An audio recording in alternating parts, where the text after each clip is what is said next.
자, 오늘 본문을 통해서 고난이 내게 유익이라 하는 제목으로 말씀의 은혜를 같이 나누겠습니다. 우리 사람들은 고난을 본능적으로 피하고 싶어 합니다. 우리가 기도할 때도 고난을 피하게 해달라고 기도하지 고난을 주세요라고 기도하는 사람은 별로 없습니다. 근데 오늘 시편 기자는 오히려 고난당한 것이 내게 유익이라 이렇게 말합니다. 우리가 어떻게 하면 이렇게 고백을 할 수 있을까요? 어떻게 고난이 유익이 될 수 있을까요? 오늘 본문을 통해서 우리 함께 확인할 수 있길 바랍니다. 첫째로, 고난은 우리를 말씀 중심의 삶으로 이끌어 줍니다. 67절 말씀을 우리가 읽겠습니다. 고난당하기 전에는 내가 그릇 행하였더니 이제는 주의 말씀을 지키나이다. 아멘. 자, 시인이 지금 고난당하기 전에는 내가 그릇 행하였더니 이제는 주의 말씀을 지키나이다. 이렇게 고백하고 있습니다. 지금 시인은 고백하고 있는 거예요. 고난당하기 전에는 자신이 하나님의 말씀을 마음에 두지 않았고 그 말씀에서 벗어나서 자기 마음대로 살았다. 이렇게 솔직하게 고백하고 있는 겁니다. 그런데 고난을 통해서 오히려 하나님의 말씀을 지키는 사람이 되었다. 이렇게 말하는 겁니다. 여러분, 우리도 그렇지 않습니까? 평안할 때는 하나님보다 내 계획을 더 믿고 말씀보다 세상의 기준을 따르기가 쉽습니다. 그러나 일반적으로 고난이 오면 우리는 겸손해지고 또 하나님 앞에 무릎을 꿇게 됩니다. 그래서 고난은 말씀으로 돌아가는 통로가 되는 거예요. 물론 고난이 온다고 모두가 그러진 않습니다. 그러나 정상적인 신앙인이라면 고난이 올 때에 하나님 앞에 무릎 꿇게 되고 주의 말씀으로 돌아가게 됩니다. 유명한 신학자이자 작가인 C.S. 루이스는 이렇게 말했습니다. 하나님은 우리의 즐거움 속에서는 속삭이시고 양심 속에서는 말씀하시며 고통 속에서는 소리치신다. 고통은 귀먹은 세상을 깨우는 하나님의 확성기다. 이렇게 말씀하셨어요. 그러니까 우리가 즐거워하고 있는 그런 즐거움 속에서는 하나님의 소리가 잘 안 들립니다. 그러나 양심에서는 하나님이 말씀하시는 게 부딪혀 오죠. 그러다가 고통을 당하면 하나님의 소리가 소리치는 것처럼 들립니다. 고통이 오면 귀먹은 세상을 깨우는 하나님의 확성기가 된다는 거예요. 하나님은 고난이라는 확성기를 사용해서 우리를 다시 말씀의 자리로 초청하신다 하는 겁니다. 자, 탕자의 비유를 생각해 봐도요. 집을 나간 이 망나니 둘째 아들이 돈을 다 탕진하고 나서 친구들도 다 떠나고 쥐엄 열매를 먹겠다고 돼지와 싸우는 이런 비참한 상황을 겪지 않았다면 절대로 아버지께로 돌아갈 수 없었을 것입니다. 가진 돈이 많고 친구들이 많고 즐거운 일이 많을 때 그는 점점 더 아버지에게서 멀어졌습니다. 하지만 모든 것을 잃고 더 이상 의지할 것이 하나도 남아있지 않을 때 그제서야 아버지 생각이 나는 겁니다. 부끄럽지만 도망가지 않고 오히려 아버지께로 돌아가기로 결단한 것이 작은 아들이 유일하게 잘한 일이에요. 베드로도 마찬가지입니다. 실패를 겪고 고난이 왔을 때 도망가지 않았습니다. 가룟 유다는 도망갔습니다. 부끄럽다고 수치스럽다고 자기 자신이 자기의 생명을 끊었습니다.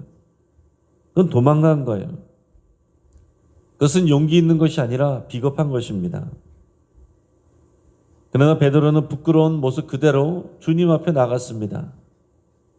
그래서 그는 예수님께 위대한 사명을 받게 되죠. 베드로가 자신이 실패하기 전에는 예수님의 말씀이 잘 들어오지 않았습니다. 베드로의 목소리가 더 컸습니다. 아닙니다, 주님. 남들은 다 그럴지라도 나는 안 그렇습니다. 그렇지만은 본인이 실패한 후에 부끄러움을 당한 후에는 오히려 베드로의 소리는 작아지고 이제 예수님의 목소리가 크게 들려옵니다. 여러분, 그게 고난의 유익입니다.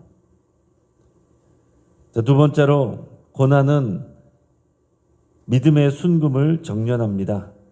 우리 69절에서 71절까지 말씀을 같이 읽겠습니다. 교만한 자들이 거짓으로 지어 나를 치려하였사오나 나는 전심으로 주의 법도들을 지키리이다. 그들의 마음은 살쪄서 기름덩이 같으나 나는 주의 법을 즐거워하나이다. 고난당한 것이 내게 유익이라. 이로 말미암아 내가 주의 율례들을 배우게 되었나이다. 아멘. 자, 지금 시인의 주변에는 어떤 상황인지는 모르지만은 거짓말을 지어내서 자신을 공격하려는 그러는 교만한 자들이 있습니다. 그래서 지금 사람들 때문에 굉장히 힘이 들어요. 그런 사람들은 주의 말씀을 우습게 여기고 무시합니다. 그들의 마음은 살쪄서 기름덩이 같이 되었다 그랬습니다. 그런 사람들은 주의 말씀이 들려지지 않고 세상의 말들로 가득합니다. 그런 말들로 그들의 마음이 기름이 껴서 오히려 기름덩이 같이 되어 있다 이렇게 말하고 있어요. 그럼 우리의 몸도 마찬가지죠. 입에 맛있는 것들을 많이 먹으면 당장에는 즐겁고 행복한 것 같지만 어떻게 됩니까? 체지방이 늘고 내장지방이 쌓이고 간에도 기름이 낍니다. 혈액은 기름져서 또 뭉치게 되고 콜레스테롤이 쌓여서 혈전이 되고 피의 순환을 막습니다. 자, 그러면 건강을 망치게 되고 어느 순간 생명을 위협하게 됩니다. 그러다가 당뇨병에 걸리신 분들은 관리하느라고 몸에 좋은 것만을 골라서 적당하게 먹어야 됩니다. 간도 거의 되지 않은 그런 것들을 먹습니다. 먹는 즐거움은 줄어들지만 그러나 그렇게 하다 보면 몸이 살아나고 또 건강해집니다.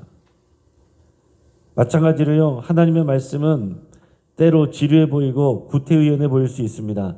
하지만 그 말씀이 우리를 살게 하는 거예요. 반대로 세상의 달콤한 말들은 어떻습니까? 우리를 즐겁게 합니다. 기쁘게 합니다. 하지만 우리의 마음을 병들게 하고 우리의 마음이 기름덩어리가 되게 한다 하는 것입니다. 하나님은 우리를 건강하게 회복하고 생명을 보존하기 위해서 때로 우리에게 고난을 허락하십니다. 그래서 시인은 고난을 영적인 훈련장으로 묘사를 하고 있어요. 시인은 고난 속에서 하나님의 율례를 배우게 되었다 이렇게 말하는 겁니다. 어느 날 교회 다니는 한 여자 집사님이 성경 공부 중에 말라기 3장 3절을 말씀을 배우게 됐습니다. 말라기 3장 3절이 이렇게 되어 있습니다. 그가 은을 연단하여 깨끗하게 하시리니. 이 말씀이 이제 인상적이었어요. 그래서 그녀는 이제 궁금해졌습니다. 하나님이 우리 인생을 은처럼 연단하시다고 하셨는데 은은 어떻게 연단하는 걸까? 그래서 궁금해가지고 실제로 은 세공장을 찾아가서 은을 정련하는 장인을 만나봤습니다. 그랬더니 장인이 뜨거운 풀무불 위에서 은덩이를 올려놓고 눈을 떼지 않고 불꽃의 세기를 조절하면서 은을 녹이고 있었습니다. 그 여인이 물어봤습니다. 왜 이렇게 불을 강하게 하시나요? 그러자 장인이 이렇게 대답했습니다. 은에서 불순물을 제거하려면 충분히 뜨거운 불이 필요합니다. 하지만 너무 오래 두면 은이 상하기 때문에 정확한 순간을 알아야 됩니다. 그래서 다시 물어봤습니다. 그 순간을 어떻게 하세요? 그러자 장인이 미소를 지으면서 말했습니다. 아주 간단합니다. 은 표면에 제 얼굴이 비칠 때까지 기다립니다. 제 얼굴이 또렷하게 비춰지면 이제 은은 깨끗해졌다는 뜻이지요. 자, 하나님은 우리를 정금같이 만들기 위해서 때로는 풀무불 같은 고난 가운데 우리를 두십니다. 그 불은 아프고 무섭고 때로는 끝이 없어 보입니다. 하지만 하나님께서는 절대 우리에게서 눈을 떼지 않으십니다. 우리가 주님의 형상을 닮을 때까지, 우리 안에 예수님의 얼굴이 비칠 때까지, 우리 안에 모든 부정한 것, 더러운 것이 빠져나갈 때까지 그분은 사랑으로 우리를 지켜보고 계십니다. 그래서 고난의 풀무불은 파괴가 아니라 정련입니다. 우리를 깨끗게 하는 그런 하나님의 은혜예요. 그리고 그동안도 하나님의 눈은 항상 우리 위에 있음을 믿으시기를 바랍니다. 세 번째로, 고난은 하나님의 인자하심을 더 깊이 경험하게 해줍니다. 76절, 77절 우리 말씀을 같이 읽겠습니다. 구하오니 주의 종에게 하신 말씀대로 주의 인자하심이 나의 위안이 되게 하시며 주의 긍휼히 여기심이 내게 임하사 내가 살게 하소서. 주의 법은 나의 즐거움이니이다. 아멘. 자, 고난이 깊어질수록 시인은 하나님의 인자하심과 긍휼하심을 더 기대하게 됩니다. 지금 눈앞에 보이는 현실은 시인을 힘들게 만들지만 보이지 않는 하나님의 인자와 긍휼하심을 붙들면 새 힘을 얻게 된다고 고백하는 거예요. 여러분, 우리가 시인처럼 이렇게 고백하기를 바랍니다. 주의 인자하심으로 나를 위로하소서. 주의 긍휼하심으로 나를 살게 하소서. 여러분, 우리가 우리 힘으로 살아갈 때는 자신감이 있어서 우리가 주의 인자하심과 긍휼을 별로 귀하게 여기지 않습니다. 내가 은혜 받고 복 받는 거 당연하게 여깁니다. 그러나 우리가 고난을, 이해할 수 없는 고난을 또 경험하다 보면, 또 우리가 잘못하고 실수하고 넘어지다 보면 우리가 기대할 수 있는 것은 단 하나, 하나님의 인자하심, 하나님의 긍휼하심이에요. 나는 자격이 없는데 우리 하나님 인자하시고 우리 하나님 긍휼하시기에 그 하나님의 인자하심과 긍휼을 바라보며 우리가 부끄럽지만 주님 앞에 나가는 것입니다. 우리가 더 기쁜 것은 우리는 이제 예수 그리스도의 이름을 붙잡고 하나님 앞에 나갈 수 있어요. 우리는 자격이 없지만 우리를 위해서 자기의 생명을 내주신 예수 그리스도 그 이름을 붙들고 하나님 앞에 나가면 성령이 우리의 기도를 도우시고 하나님이 우리를 또 만나주시고 역사하여 주십니다. 이 고난의 터널 속에서 시인은 하나님의 손길을 더욱 깊이 느끼고 있습니다. 고난은 우리를 하나님의 품으로 더 가까이 인도합니다. 그래서 우리가 고난 중에 바닥을 치는 순간 거기서 하나님의 손이 우리를 붙드시는 것을 우리가 경험하게 되는 겁니다. 독수리는요, 새끼를 키울 때 부드러운 풀과 깃털로 이 포근한 둥지를 만듭니다. 그 안에서 새끼는 너무나도 편안하고 안전하게 자랍니다. 그러나 이 새끼가 날아야 될 시기가 오면 어미 독수리는 그 둥지에서 풀과 깃털을 하나씩 빼냅니다. 그래서 이제 새끼에게 둥지는 더 이상 포근하지가 않습니다. 가시와 날카로운 나뭇가지들이 새끼의 몸을 찌릅니다. 새끼 독수리는 불편함에 몸부림치고 둥지를 떠나게 되지요. 왜 어미는 이런 고통을 새끼에게 주는 거겠습니까? 사랑하기 때문에 그런 거죠. 그 불편함이 없었다면 새끼는 절대로 둥지 밖으로 나올 생각을 하지 않고, 그러면 절대로 하늘을 날 수가 없을 것입니다. 고통은 이 독수리 새끼에게 비상의 계기였고 가시는 훈련장이었습니다. 사랑하는 여러분, 고난은 아프지만 헛되지 않습니다. 고난은 괴롭지만 유익합니다. 고난은 하나님의 인도하심 속에 있는 거룩한 훈련입니다.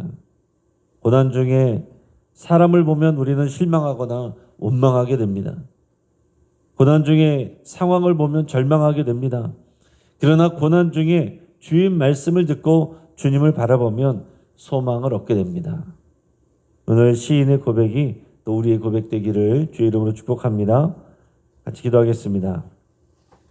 이제 말씀을 붙잡고 함께 기도할 때에 또 우리 삶의 고난과 고통이 주의 손에서 유익이 됨을 믿고 감사드릴 수 있기를 바랍니다. 또 고통스러울 때 더욱 하나님의 말씀을 의지하고 경청하기로 여러분 결단하시기 바랍니다. 또 사람을 원망하고 환경을 탓하지 않고 하나님의 선하신 뜻을 기대하기로 결단하고 기도하시길 바랍니다. 우리 주변의 환우들을 위해서 병원에 있는 분들, 항암 치료 중이신 환우들 위해서 기도하시고, 주변에 있는 분들 또 여러분들의 치유를 위해서 함께 기도하겠습니다. 오늘은 어린이날인데 어린이들이 있는 이 가정들을 그 가정들에서 자녀들에게 추억보다 믿음을 심어줄 수 있기를 위해서 함께 기도하겠습니다. 더 나아가서 우리 영식교회 유아, 어린이, 청소년, 청년들이 말씀으로 잘 양육되기를 위해서 함께 기도하겠습니다. 이 시간 주여 한번 부르짖고 합심해서 함께 기도하겠습니다. 주여